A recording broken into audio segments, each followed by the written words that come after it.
ఎలా బ్రతికావో ముఖ్యం, ఎంతకాలం బ్రతికావని కాదు అని ఒక పెద్ద మనిషి అంతే. ఇంకోళ్ళు ఎవరో ఏమన్నారంటే, don't just live beyond your expectations, don't just exist, keep on living అని ఇలా రకరకాలుగా చెప్తూ వచ్చారు. ఈ భాష్యాలని పక్కన పెడితే అసలు ఎలా బ్రతకాలి? చాలా సింప్లిస్టిక్ లైన్లో నీ ఇష్టం వచ్చినట్టు బతుకని చెప్పచ్చు. చాలామందికి మీరు చెప్తున్న విషయాలన్నీ బుర్రకి బోధపడతాయి, బట్ బయటికి రావడం కష్టం అవుతుంది. పక్కింటి వాడి భార్య అని చూడకూడదు, కరెక్టే. కానీ పక్కింటి వాడి భార్య మేఘాన్ ఫాక్స్ లాగా ఉండే ఏంటి పరిస్థితి? అసలు ఎలా బ్రతకాలి అనే క్వశ్చన్కి what is the trigger? Me effort, me attempt అనేది మీ చేతిలో ఉంటుంది కాబట్టి you will never feel a sense of failure.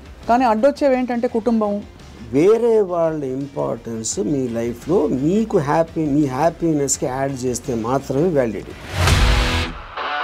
Suppose somebody derives real happiness or high in making another person happy, then what do? If my happiness is coming out of someone which is my decision only, no? ఈ whole process లో biggest deterrents human relationships అంటారా, religion అంటారా? పాపం పుణ్యం అనేది they are going to be measured when you die. But అవతల వాళ్ళని వాడేసుకోవడం అనేది అది ఇంకొక ఎక్స్ట్రీమ్ కదా. All the time we are using people or anything we are also being used kada. Of course.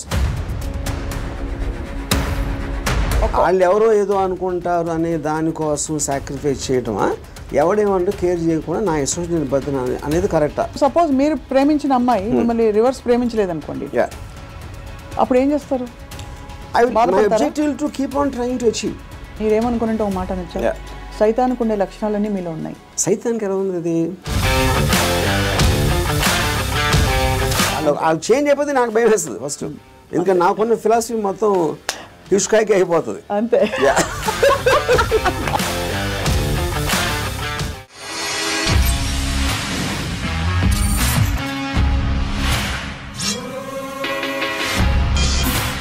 Hello and welcome to another episode of Ramuism. ఎలా బ్రతికావో ముఖ్యం, ఎంతకాలం బ్రతికావని కాదు అని ఒక పెద్ద మనిషి అంతే.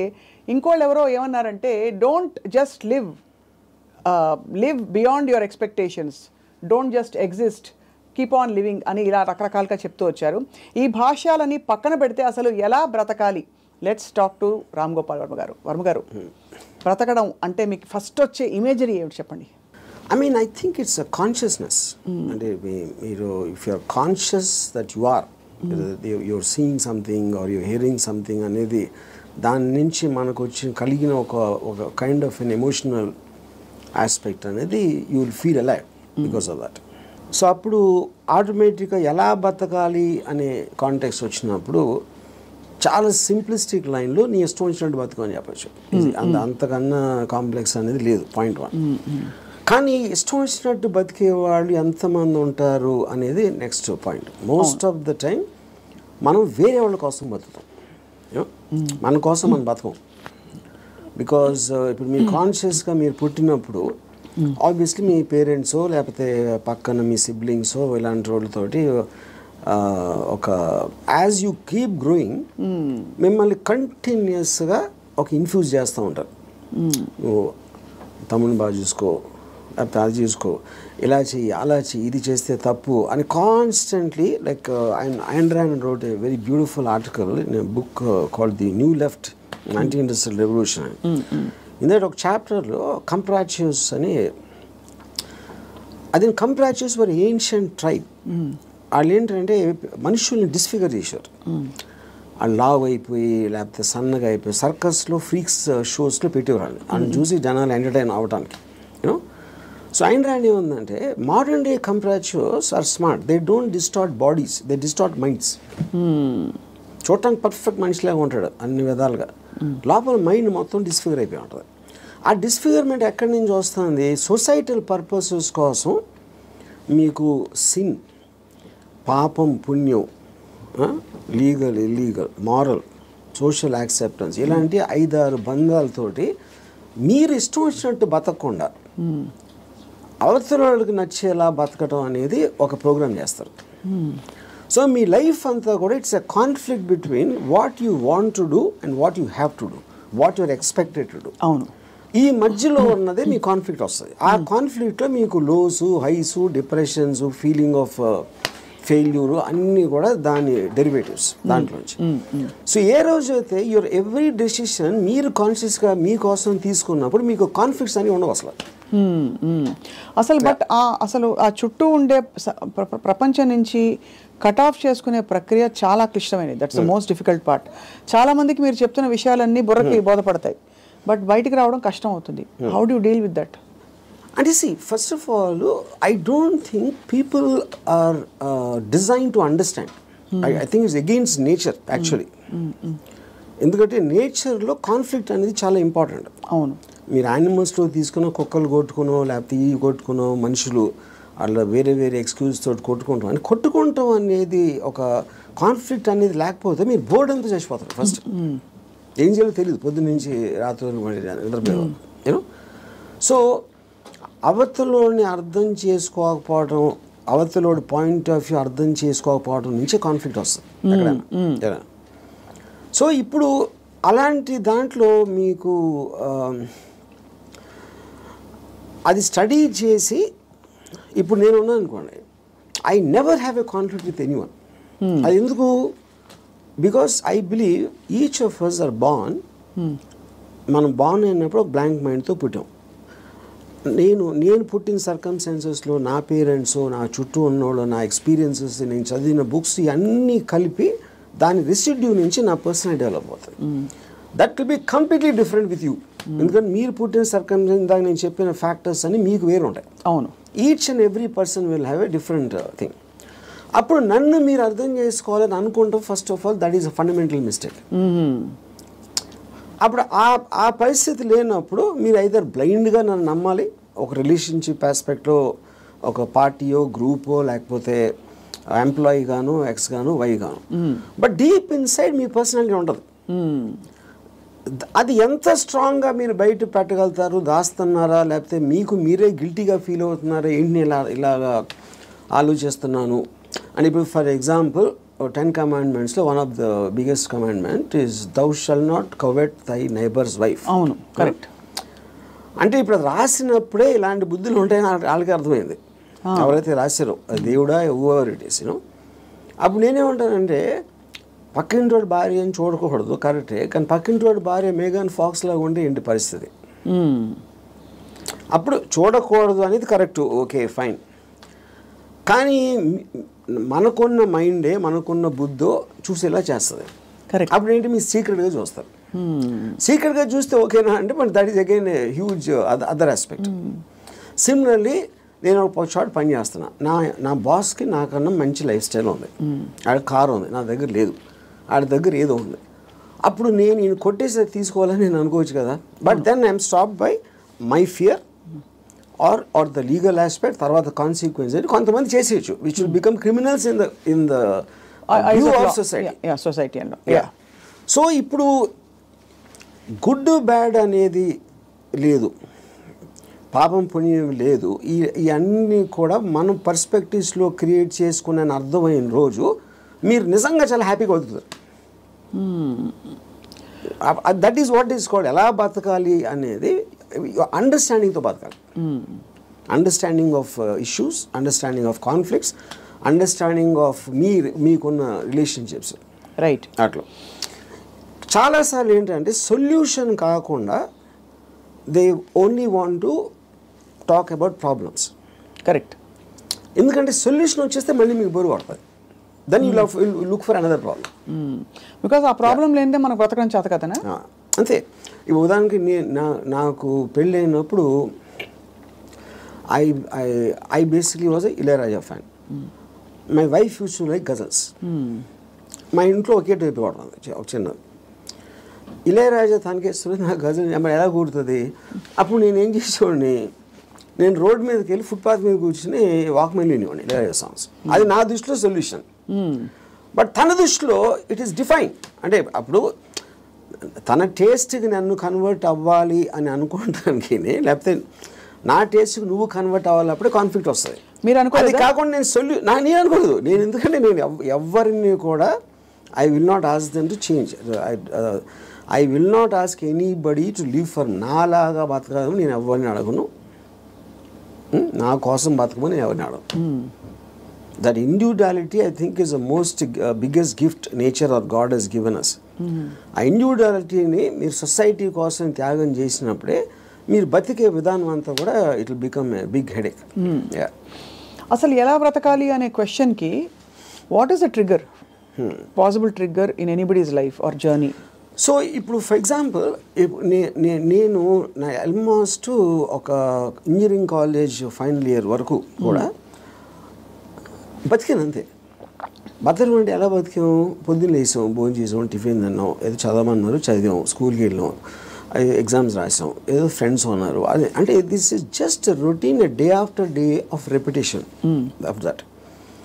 ఏ రోజైతే కాన్షియస్గా నేను ఒక ఫిల్మ్ మేకర్ అవ్వాలి అని ఒక ఆబ్జెక్టివ్ నేను తెచ్చుకున్నాను ఒకరోజు, వేరియస్ ఫ్యాక్టర్స్ అయి ఉండొచ్చు, అప్పుడు మీరు ఆ పర్టికులర్ గోల్కి రీచ్ అవ్వటానికి ఒక డెసిషన్ తీసుకున్నారు కాబట్టి every day every minute becomes interesting. మీరు రీచ్ అవ్వచ్చు, అవ్వకపోవచ్చు, చాలా ఫాస్ట్గా అవ్వచ్చు, లేకపోతే స్లోగా అవ్వచ్చు, కానీ ఎవ్రీ థాట్ మీరు బతికిన ప్రతి నిమిషం ప్రతి క్షణం దాని వైపు చూస్తున్నారు కాబట్టి మీరు అడుగు వేయటం ఉండదు. అడిగేసారా, పరిగెత్తారా, కింద పడ్డారా, మళ్ళీ లెగిసారా అన్నది, కానీ you are continuously travelling towards that. That is the right way to live. అప్పుడు దానికి ఆబ్జెక్టివ్ అనేది లేకపోయినప్పుడు నేను ఇందాక చెప్పినట్టు you are repeating every day అది without any change at all. So ప్రయత్నం అనేది ముఖ్యం, as long as you are walking in the direction of your dreams. కానీ దానికి ఆబ్జెక్టివ్ కావాలి, అదే మిషన్ ఆబ్జెక్టివ్. అక్కడికి నేను రీచ్ అవ్వాలి, ఇది చేయాలి, అదేం గొప్ప అవ్వట్లేదు, అది మీ ఇష్టం, అది ఏంటనేది. ఇప్పుడు మీరు సినిమా తీయాలనుకుంటారు, హిమాలయాస్కి నడిచి వెళ్ళాలి కూడా, అది కూడా ఆబ్జెక్టివే. ఏదైనా వచ్చు, ఎనీథింగ్ వాట్ యూ వాంట్, అది వేరే చెప్పింది కాదు. మీరు ఫీల్ అయ్యి ఇలా చేస్తే I will just have my happiness ఏదో మీరు అనుకున్నప్పుడు that process of living becomes completely different compare to just repeating every day. మీ దృష్టిలో అలా అనుకోవడానికి రోజువారీ చర్యలకి there is a conflict, because ఈ రోజువారీ చర్యలన్నీ కూడా సొసైటీనో ఇంకో కండిషనింగ్ ముసుగులో కొట్టుకుపోతున్నాం. సో అక్కడి నుంచి there is a distortion in the objective and the ఇది అంటారు. ఇదో ఇంట్రెస్టింగ్ పాయింట్. ఇప్పుడు మీరు ఆబ్జెక్టివ్ అనేది it should never be a person. అంటే ఇప్పుడు నేను నా భార్యను ప్రేమిస్తానా, లేకపోతే నా కొడుకు కోసం, లేకపోతే ఎవరు అనదర్ హ్యూమన్ బీయింగ్కి రిలేటెడ్ ఉన్న దానికి ఆబ్జెక్టివ్ అనేది దట్ ఈస్ డేంజరస్. ఎందుకంటే that person is subject to change. అంతే కదా. కానీ మీరు ఫిల్మ్ మేకర్ అవ్వాలంటే అది నా కంట్రోల్లో ఉంది. నేను మంచి సినిమా తీయగలుగుతాను, తీయడానికి ఎంత ట్రై చేస్తాను, ఏం చేస్తాను అనేది. What is in your control and only you can fail it, the other person cannot fail you. Correct. Me effort, me attempt అనేది మీ చేతిలో ఉంటుంది కాబట్టి you will never feel a sense of failure. ఇప్పుడు human రిలేషన్షిప్స్లో మీరు ఒక వ్యక్తిని నమ్ముకుని ఒక భార్యనో, భర్తనో, లేకపోతే ఒక ఫ్రెండ్నో, లేకపోతే ఏదో అలాంటివి చేసినప్పుడు వాళ్ళు సబ్జెక్ట్ టు చేంజ్ కాబట్టి మీ 20 years 30 years జర్నీ తర్వాత one fine day you will be nothing. So అమ్మ కోసం ప్రేమగా పెంచి వాళ్ళని పెద్ద చేసి వాళ్ళకి చదువు చేపించి పెళ్లి చేసి ఫైనల్గా మిమ్మల్ని ఒక తండ్రి అంటాడు. అప్పుడు it means wasting everything because that person change, you did not. Correct. So that cannot be a driving goal. Human being should never be the objective. So what could be an objective then according to you? Like this. See, నాకు చాలా డబ్బులు సంపాదించాను, నేను హిమాలయాలకు నడిచి వెళ్ళిపోతాను, లేకపోతే అసలు ఏ పని చేయను, అది that also can be objective if you are conscious about it. You know అప్పుడు ఏంటి మీరు నేను అనుకోండి, I look forward to every time I wake up in the morning. I just get a pleasure to see that this is what I can do. This is what I'm supposed to do today. These meetings now for X and Y. Continuous excitement on that. So excitement is the actual point. You know? Right. Excitement is an emotion actually. If you look at it, you know, మీరు ఇప్పుడు అంటే purely happiness, sadness అనేది they're associated with memories. They're about degrees. అది correct. ఒకరోజు సాడ్గా ఉండొచ్చు, ఒకరోజు హ్యాపీగా ఉండొచ్చు, ఒక మూమెంట్ ఇది మారచ్చు. Excitement also can be negative but still it makes you feel alive. Correct. Because excitement is negative because it is temporary. I mean, see, you have taken a decision where there is a certain risk, for example. But still that is exciting. Correct. Me adrenaline rush అయితే వస్తుంది కదా మీకు. So continuous excitement feel అవటం is the best way of living. ఎలా బతకాలంటే ఎక్సైట్మెంట్తో బతకాలి, one single word. అప్పుడు అది మీకు ప్యాషన్ ఇస్తుంది. You might yourself be psyching yourself up, but there is nothing wrong with that. మీరు ఒక దాన్ని ఆస్వాదించాలి అనేది ఆబ్జెక్ట్లో ఉండదు, అది మీరు ఫీల్ అయ్యే దాంట్లో ఉంటుంది. ఇప్పుడు నేను ఇంజనీరింగ్ కాలేజ్లో సినిమాకి వెళ్తే థియేటర్కి ఎంటర్ అయ్యే ముందు నాకు ఎక్సైట్మెంట్ ఫీల్ అవ్వండి. It was almost as strong as sexual excitement. అంటే ఒక ఏదో చూసేస్తున్నాను అక్కడ ఏదో అయిపోతుంది అని ఒక అడ్రినలిన్ రష్ ఉండేది నాకు అసలు. And not only necessary films, it could be anything which excites me on a interesting ఆస్పెక్ట్లో. ఆ ప్లేస్కి వెళ్ళడం, లేకపోతే ఏదో ఒక ట్రావెల్ ఆస్పెక్ట్, ముదుమలై ఫారెస్ట్లో నడిచి వెళ్ళటం, everything I will create. And ఇప్పుడు అబ్జెక్టివ్ కూడా మీకు లాంగ్ టర్మ్ ఉండాల్సిన అవసరం లేదు. Objective can be short term. ఈ మంత్ ఎండ్ లోపల ఇది చేయాలి అంటే ఆ మంత్ అంతా కూడా మీకు ఎక్సైట్మెంట్ ఉంటుంది. Then you can change it to some other objective. Some other objective. So ఈ ప్రాసెస్లో నా లైఫ్ అయ్యే లోపల, నేను చచ్చిపోయే లోపల ఇది చేయాలి, అలాంటి ఆబ్జెక్టివ్ అవసరం లేదన్నా. ఈ ప్రాసెస్లో పొద్దున్న లేచి ఎక్సర్సైజ్ చేసి రోజుకి 10 పుషప్స్ అది ఇంక్రీజ్ చేసి 40 pushups that also is an objective. చాలా మందికి నాకు ప్రపంచం చూసేయాలి, I want to travel and experience new things అని అవన్నీ ఉంటాయి. కానీ అడ్డొచ్చేవి ఏంటంటే కుటుంబం, భార్యను తీసుకుని వెళ్ళాలి, ఆఫీస్లో బాస్ లీవ్ ఇవ్వడు, చేతిలో డబ్బు లేవు, ఇవన్నీ. So how do you make peace? ఇది పాయింట్. ఇంకొకళ్ళ కోసం బతకటం అనేది that is the first thing nobody should. ఎలా బతకాలి అంటే ఇంకొకళ్ళ కోసం బతకూడదు. ఇందాకేమన్నా నువ్వు ఇష్టం వచ్చినట్టు బతకాలన్నావు, ఇంకొకళ్ళ కోసం బతకపోవటం అనేది ఫస్ట్ చేయాల్సిన పని. అది ఎలా బతకాలంటే, అంటే భార్య రాకపోయినా ఎవరైనా సరే, anybody except for you, nobody is important. ఇంకోళ్ళ ఇంపార్టెన్స్ ఏంటంటే మీ హ్యాపీనెస్ని ఇంక్రీజ్ చేస్తాడు. దానికి యాడ్ అయిన వాళ్ళు they're worth it. Anytime they subtract it or they create a pressure, they should be out of your life. అది ఎవరు, మీ పిల్లల, భార్య, ఇళ్ళాలి, ఎవరైనా సరే, anybody who comes in between you and your excitement should be mercilessly taken away. చాలామంది ఇప్పుడు కుటుంబ సమేతంగా ఉండే వ్యక్తులందరూ కూడా ఇప్పుడు చూసి మీ మీద దాడికి వస్తారు. రామ్ గోపాల్ వర్మ గారు, టెంపరీ ఎక్సైట్మెంట్ కోసం మీరు ఒక వ్యవస్థనే ప్రశ్నిస్తున్నారా అని చెప్పి. అది ఫస్ట్ ఆఫ్ ఆల్ వ్యవస్థ అనేది కరెక్ట్ కాదు. ద పాయింట్, ఇది చాలా మందికి తెలుస్తుంది, వాళ్ళు బయటికి చెప్తారు అంతే. ఇప్పుడు మీకు ఉన్న ప్రాబ్లమ్స్, మనిషికి ఎప్పుడన్నా మీరు చూస్తే ఆ ప్రాబ్లమ్స్ అన్నీ are related to the people around. ఇప్పుడు నాకు దీంట్లో ఒక ఎగ్జాంపుల్ చెప్తాను. మీరు ఇళయరాజా గారు ఒక పర్టికులర్ టైంలో విలేజ్లో ఉండేవారు. అక్కడికి ఆయన చెన్నై వచ్చేమని ఆయన కజిన్ ఎవరు చెప్పారు. చెన్నై ఇక్కడే నేను బతలేవో, చెన్నై ఎలా బతుకుతున్నాను అంటే చెన్నైలో కుక్క కూడా బతుకుతుంది చెప్పాడు ఆయన. అది ఇంట్రెస్టింగ్ పాయింట్ ఏంటంటే, కుక్క ఎలా బతుకుతుంది అసలు? దానికి మ్యాక్సిమం కావాల్సింది ఫుడ్. అది ఎక్కడో చెత్తకుండిలోనో, ఎక్కడో అక్కడో హోటల్ బయట ఎక్కడో చోట ఏదో ఒకటి దొరుకుతుంది. It keeps living. అదే కుక్కకి ఫ్యామిలీ ఉందనుకోండి, ఆ పిల్లలకి వెళ్ళి పెట్టాలి, అది పెట్టాలి అంటే that becomes the pressure. Pressure point మీకు ఎప్పుడు రెస్పాన్సిబిలిటీస్ మీరు తీసుకున్నప్పుడు ఉంటుంది. ఇప్పుడు నీషే ఏమనంటే, like a camel is man, he kneels and lets himself be laden with burdens of responsibilities, you know, and then when the going is tough, he says, yeah, life is hard to bear, but all he has to do is to shrug the load off and run. ఇప్పుడు షగింగ్ the load అంటే మనకేంటి, ఎంతసేపు పిల్లల్ని చూసుకోవాలి, తల్లిదండ్రులు చూసుకోవాలి, పక్కన చూసుకోవాలి, వాళ్ళని చూసుకోవాలి, ఈ రెస్పాన్సిబిలిటీస్ అన్నీ పెట్టి అదే మహానుభావుడు అని మీకు ఒక లేబుల్ వేసి పెట్టారు. కాబట్టి మీ మనసులో మీకు ఇష్టం లేకపోయినా అది మీరు చేస్తారు. అది చేసినప్పుడు ఏమవుతుంది, the negative energy will be building inside you, because you're doing what you're suppose to do, not what you want to do. నా భార్యని నేను సినిమాకి తీసుకెళ్ళాలని నాకు అనిపించినప్పటికీ ఉన్న డిఫరెన్స్కి, తీసుకెళ్ళకపోతే చంపుతుందిరా బాబు అని చేసుకోవడం అప్పుడేంటి, తన కోసం చేస్తున్నా. Right. I'm hating every moment of that journey to go and sit in the theatre, to come outside. But if I want it, I'm having pleasure, because నా డిసిషన్ నాది కాబట్టి. మరి నీ సుఖమే నేను కోరుతున్నాను కాన్సెప్ట్ ఉంది. Suppose somebody derives real happiness or high in making another person happy, then what do they do? ఇది అంటే దట్ అప్పుడు అతను అనుకున్నట్టే కదా, my happiness is coming out of some one which is my decision only. అదే decision మన దగ్గర ఉండాలి, అది డెసిషన్ మన దగ్గర ఉండాలండి, అంతే కదా.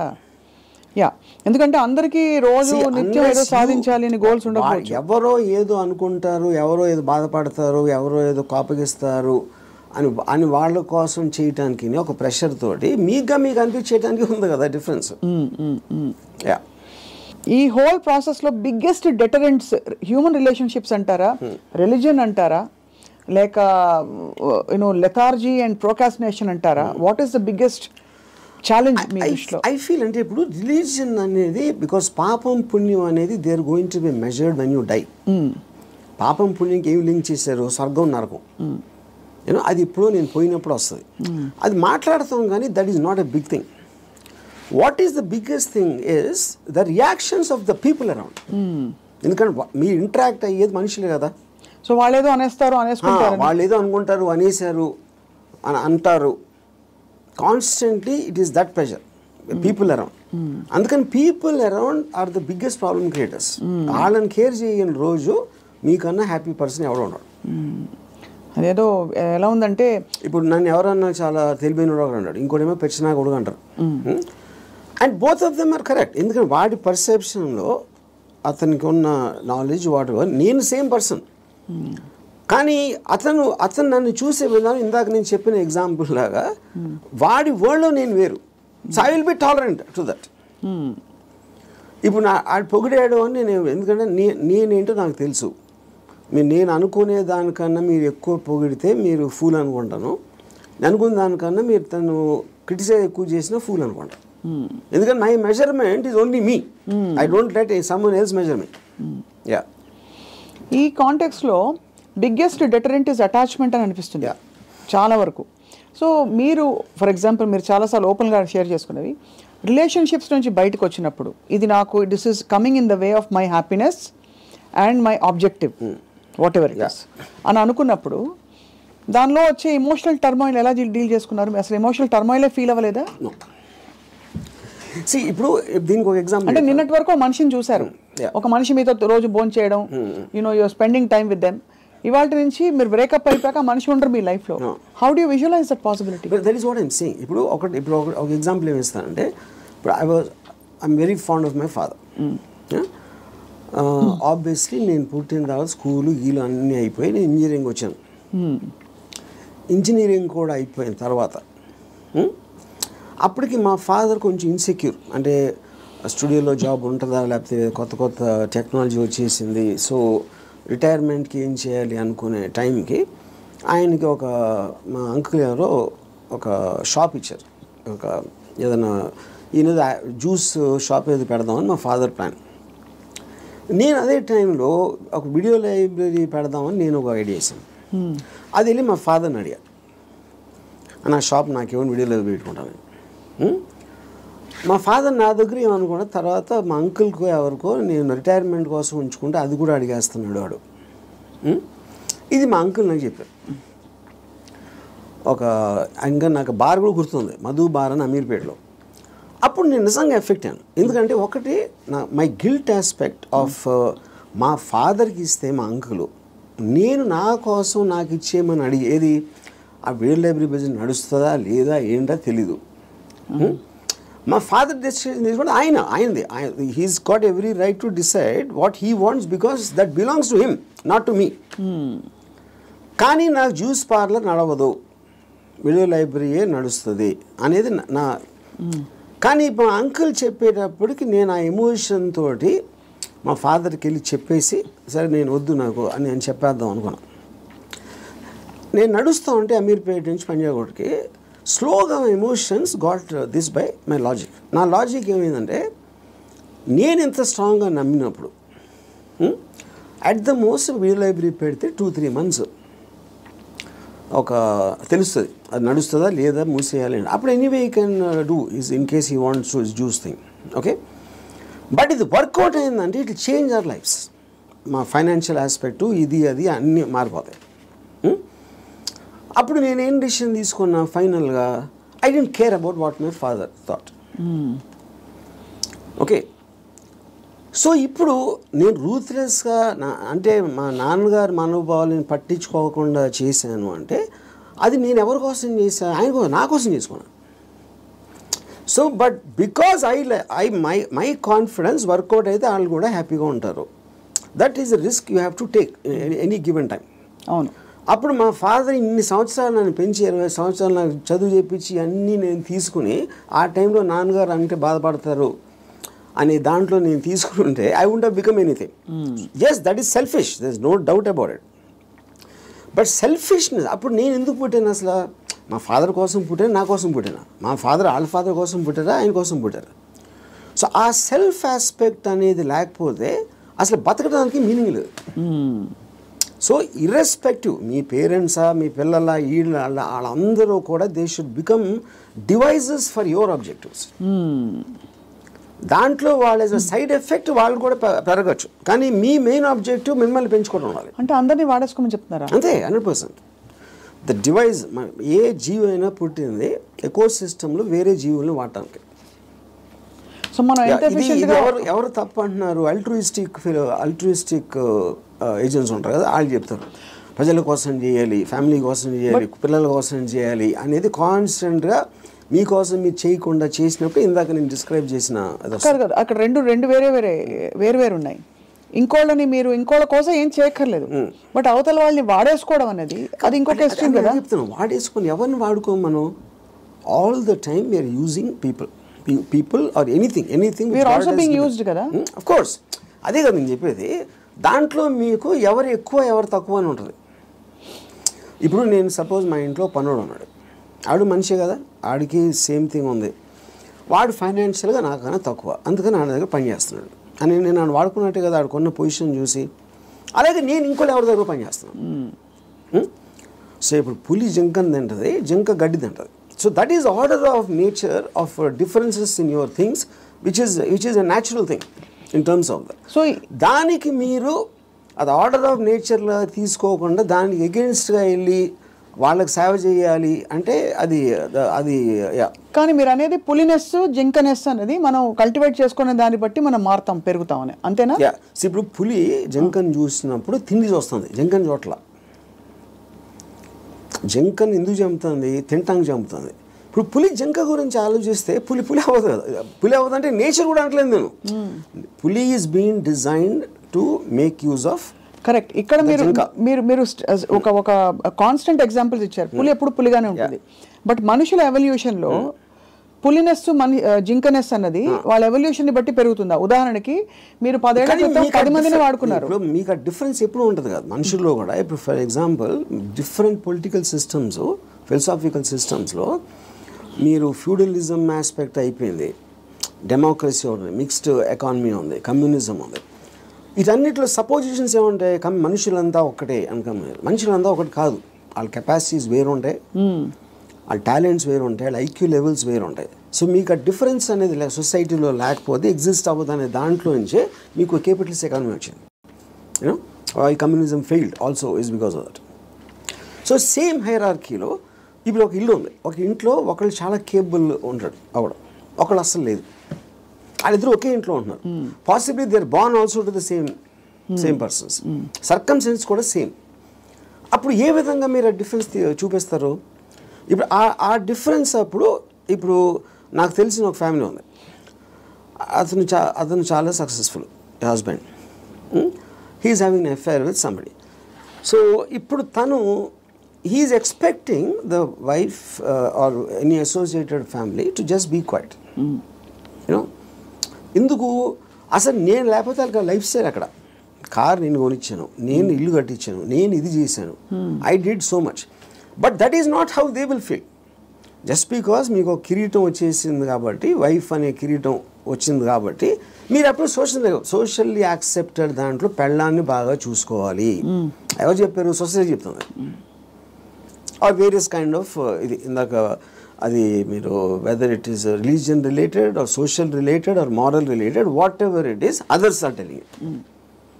అప్పుడు ఆ కన్విక్షన్, ఆ కరేజ్ తోటి she will ask for whatever she wants to ask. But ఇతనికి ఇండిపెండెంట్గా he likes the other girl. అది తనకు వచ్చే హ్యాపీనెస్ ఆ అమ్మాయిలో ఉంది, ఎక్కడ లేదు. అప్పుడు వాడు ఎవరి కోసం బతకాలి? అంటే చెప్పాలంటే నన్ను త్యాగం చేసుకుని వాళ్ళు ఎవరో ఏదో అనుకుంటారు అనే దానికోసం సాక్రిఫైస్ చేయటమా, ఎవడేమంటూ కేర్ చేయకుండా నా ఇష్టం నేను బతున్నా అనేది కరెక్టా? ఇక్కడ ఒకటి, ఇక్కడ వీడికి కొత్త అమ్మాయి నచ్చిందని కూడా అంత సీన్ కూడా లేదు. వీడికి పెళ్ళాము కావాలి, కొత్త అమ్మాయి కూడా కావాలి. సో పెళ్ళాము ఉండాలి కాబట్టి ఎందుకంటే పనులు చేసి పెట్టడానికో సొసైటీకి చూపించుకోవడానికో whatever it is, he wants the wife also.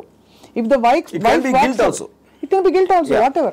But if the wife wants to walk away, she should also be given whether it's adru possessive ga ela untavu. I am talking about individuals, I am not talking about husband and wife. Correct. And she also has the right to walk away saying I don't need your car. If you don't feel that towards me, I don't feel this towards you. Whatever it is, whether it's valid, justified or not. అది కూడా నేను చెప్తున్నా. ఇప్పుడు నేను wife place లో ఉంటే నేను అన్ని ఉంచేసుకుంటా, ఓకే నో ప్రాబ్లం అని. నీ కారు నాకు వద్దు, నేను ఎగోగలను, కారు ఉంచేసుకుంటాను నేను. అక్కడే మీకే కనుక కారు అవన్నీ ఉండుంటే, సపోజ్ మీ ఎకనామిక్ హ్యాండ్ పైన అనుకోండి, మీరు వైఫ్ అయ్యండి, మీరు అప్పుడు లెఫ్ట్ లెగ్ తో తను వెళ్ళిపోతారు. నన్ను తక్కువ చేసేసి అమ్మాయి దగ్గరికి వెళ్తావా అని ఈగో హర్ట్ అవుతుంది. So everything that's being dictated here is పరస్పర మ్యూచువల్ ఎకనామిక్స్. దాన్ని దాటుకుని ఇంకేమన్నా ఉందో నాకు తెలియదు, కానీ ఐఎమ్ జస్ట్ సేయింగ్ మీరు చెప్తున్న situation that is again related to sense of righteousness. ఎవరు రైట్ అని వాళ్ళు ఫీల్ అవుతున్నారు. ఇప్పుడు నేను అనుకోండి, I will be very okay with my girlfriend or my wife want somebody else, I will respect her wish. And you still live with her as husband and wife if I want to, if it doesn't make a difference to me. I don't want to live with anybody, that's a different thing. But I have no problem. అంటే you mean in a context of relationship where you are with somebody, ఆ వాళ్ళు నాకు ఫలానా వాళ్ళు నచ్చారంటే you don't mind that అంటే? No not at all. ఇది నేను even before I was married, engineering కాలేజ్లో కూడా this is a girl I was in love with and she was in relationship with somebody else. I was waiting for the relationship to break so that I might get a chance. నేను అలా ఆలోచించాను ఇప్పుడు. Break అయితే maybe I will get her అని. వాళ్ళ relationship break అవుతాయి.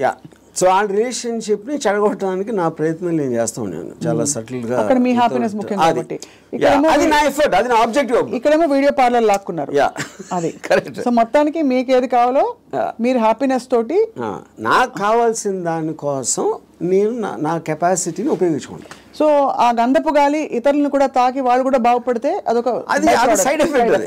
అది నా ఇంటెన్షన్ కాదు. అలా ఒక సృష్టిలో జరిగిపోయే అద్భుతాల్లో ఇది కూడా ఒకటి, అంతే. వాళ్ళు కూడా కాబట్టి మీకు ఇష్టం వచ్చినట్టు మీరు ఉంటారు అంటారు. ఇష్టం వచ్చినట్టు ఉండాలి. నో బట్ యాక్చువల్లీ అది కూడా ఒక ఫ్లీటింగ్ ఇది కదా ఆర్జీవి గారు. మీరు యూ కీప్ ఆన్ చేజింగ్. ఒక 10 సార్లు మీకు సినిమాలు తీయడం వచ్చేసాక 11వ సినిమా కొత్తగా తీస్తా, డిఫరెంట్గా తీస్తా అనుకుంటారు. అలాగే హ్యాపీనెస్ చేసి ఏ హోగయా అని చెక్ లిస్ట్ పెట్టుకుని వెళ్ళిపోతూ ఉంటే నెక్స్ట్ ఏంటి ఏమొస్తుంది? ఒక అమ్మాయి అయిపోయింది, 20 అమ్మాయిలు, 30 అమ్మాయిలు, 50 అమ్మాయిలు. మీరు ఆబ్జెక్టివ్స్ మారుతూ ఉంటాయి కదా, depending. See like I am not the same person 20 years back, maybe 20 years before that. So మీకు న్యూ డేటా వచ్చే కొద్దీ మీకు న్యూ ఆబ్జెక్టివ్స్ ఫామ్ అవుతూ ఉంటాయి. ఈ పర్టికులర్ టైంలో నాకు ఏది ఎక్సైట్మెంట్ ఉంది, ఇవాళ పొద్దున్న వేరే ఉండొచ్చు, లాస్ట్ మంత్ వేరే ఉండొచ్చు. సో మీకు డేటా అనేది మీకు కాన్స్టెంట్ స్ట్రీమ్ ఇన్ఫ్లో వస్తున్నప్పుడు ఆటోమేటిక్గా మీకు ఆబ్జెక్టివ్, ఏ రోజు అయితే ఆబ్జెక్టివ్ లేదో అప్పుడు మీరు బోర్డమ్ వస్తుంది. Correct. That is when you start repeating the time. ఇప్పుడు ఈత కొట్టి మొత్తం మునిగిపోయిన వాళ్ళు ఉంటారు రిలేషన్షిప్స్ కాంటెక్స్లో, ఏదో సిచ్యువేషన్ కాంటెక్స్లో. అక్కడ పక్కన చేపలు వచ్చి కరిచినా, లేకపోతే ఊపిరి ఆడకపోయినా వాడు, మీరు జస్ట్ ఒడ్డున నిలబడి కాళ్ళు తడుపుకోవాలి, ఎమోషనల్గా దిగిపోకూడదని మొదటి నుంచి చెప్తూ వచ్చారు. బికాస్ అల్టిమేట్లీ అన్నిట్లో చూస్తే మీకు అడ్డొచ్చేది ఎమోషనే. Correct. What is it that stops you from making a certain decision in your life which you feel is, you know, is good for you but you don't want to do it, is emotion. Yeah, but emotion ikkada A context అంటున్నారు? See, it also the decision you don't make because of your foresight. Of sometimes ఇలాంటి decision తీసుకుంటే ఇలాంటి అవ్వటానికి ఆస్కారం ఉంది అని ఆ consequence ని you might not want to bear. So అది అగైన్ సెల్ఫ్ సెంట్రిక్ అంటారు, self protective and self predicting instinct, capacity to foresee. So మీరు అనేది డెసిషన్ తీసుకోకపోవడం కూడా ఒక్కోసారి not just emotion but your ability to say that అమ్మో ఈ డెసిషన్ తీసుకుంటే నాకు ఇలా అవ్వచ్చు, అల్టిమేట్లీ నేనే మళ్ళీ సఫర్ అవుతాను, అంతేనా? ఇప్పుడు ఫర్ ఎగ్జాంపుల్ నేను నా డివోర్స్ అయినప్పుడు నేను any decision related to someone else somebody will get hurt. ఇప్పుడు ఆ హర్ట్ని I will have to measure it against my hurt, my whatever my feelings at that time. అప్పుడు నేను ఒక 7-8 years నేను నా డాటర్ని కూడా చూడలేదు. Various reasons. ఎందుకంటే I was so busy in Bombay and I'm not a person who's into children at all. So అప్పుడు ఎందుకు షీ వాజ్ మేబీ తను 8 ఎంత ఉంటుంది. ఒక 15-16 వచ్చిన తర్వాత ఫస్ట్ టైం నేను మాట్లాడాను. నేను ఎలా మాట్లాడాను, అసలు నేను అలాంటి నాకు ఒక గుడ్ క్యారెక్టర్ చెప్పడానికి కానీ నేను అనుకున్న దానికన్నా వర్స్ట్ పర్సన్, నీకు విన్నదానికన్నా నీకు ఎవరైనా చెప్పిన దానికన్నా నేను నా గురించి తప్ప ఎవరి గురించి ఆలోచించాను. ఇది మా ఫస్ట్ లైన్ నేను చెప్పింది 8 ఏళ్ళేగా. అది ఎందుకు చెప్పాను, ఇట్స్ ఎ క్యాలిక్యులేటెడ్ థింగ్.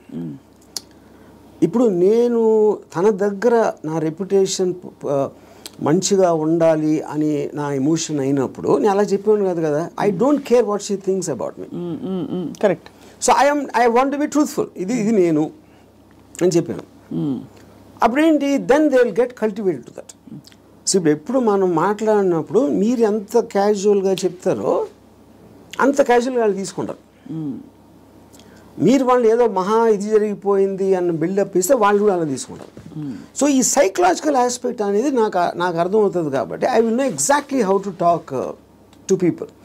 అది అన్నిసార్లు వర్కౌట్ అవుతుందని చెప్పట్లేదు. వర్కౌట్ అవ్వకపోయినా నాకు no problem, because I'm already willing to bear the worst situation based upon my decision. నేను తీసుకునే 10 డెసిషన్స్లో 8 ఫెయిల్ అవుతాయి ఎప్పుడు. But 2 will work. So far they worked.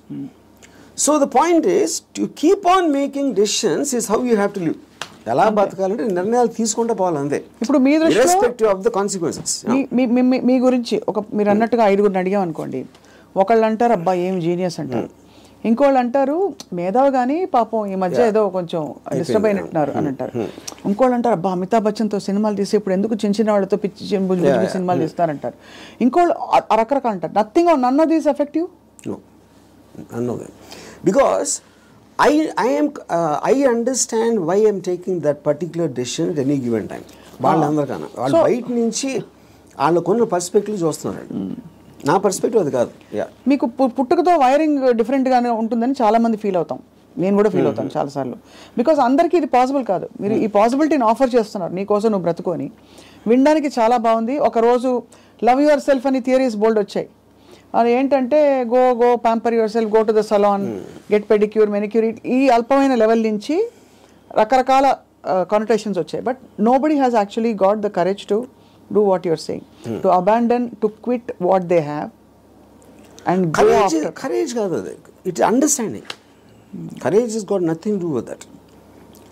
అది మీకు అర్థమైనప్పుడు, if you understand what is the source of, ఇప్పుడు ఈ నమ్మకాలకి ప్రేమలకి ఈ బంధాలన్నీ, I believe that it is done for the society. ఇప్పుడు సొసైటీలో మీకు లార్జ్ గ్రూప్ ఆఫ్ పీపుల్ని కంట్రోల్ చేయాలంటే you cannot do it, because animals, human beings were animals at some point of time. So they all are very independent and individualistic. They don't live, no animal lives for the sake of another animal. For example, మీరు దాన్ని ఆర్టిఫిషియల్గా మీరు ఎందుకు తిప్పారు society కోసం. ఇప్పుడు pack యానిమల్స్లో మీరు human beings అంత లార్జ్ గ్యాదరింగ్స్ ఎందుకు రావంటే, ఏది బలవంతమైన ఒక కుక్కలు ఉన్నాయనుకోండి, 2 కుక్కలు బలవంతంగా ఉంటే 2 కలిసి కొట్టుకుని విడిపోతాయి. యూనో, ఆ విడిపోకుండా లార్జ్ నెంబర్స్ చేయాలంటే దాన్ని కంట్రోల్ చేయడానికి నార్మల్ ఒక హ్యూమన్ బీయింగ్తో వల్ల కాదు. That is when they got in all this religion, moral aspect, social aspect, వీటన్నిటితోటి కంట్రోల్ చేయడం మొదలుపెట్టారు. అది నాకు అర్థమైపోయింది కాబట్టి నాకున్న నాలెడ్జా, ఇంటెలిజెన్సా, whatever it is, understanding తోటి, సో నేను సొసైటీలో ఉండి యానిమల్ పోతున్నాను. దీన్ని యానిమల్ అని ఎందుకు అంటున్నాను, I follow the law. I don't care about religion, because religion అనేది it's a device to control, placed by the people. Human beings create చేసింది కంట్రోల్ చేయడానికి అనేది నాకు అర్థమైంది కాబట్టి అది నేను కేర్ చేయను. So whatever is useful for me in my objective, provided I have identified that, దానికి తగ్గ తీసుకుంటాను దాంట్లో నుంచి. And that will keep on changing depending on new information and my new objectives. Yeah.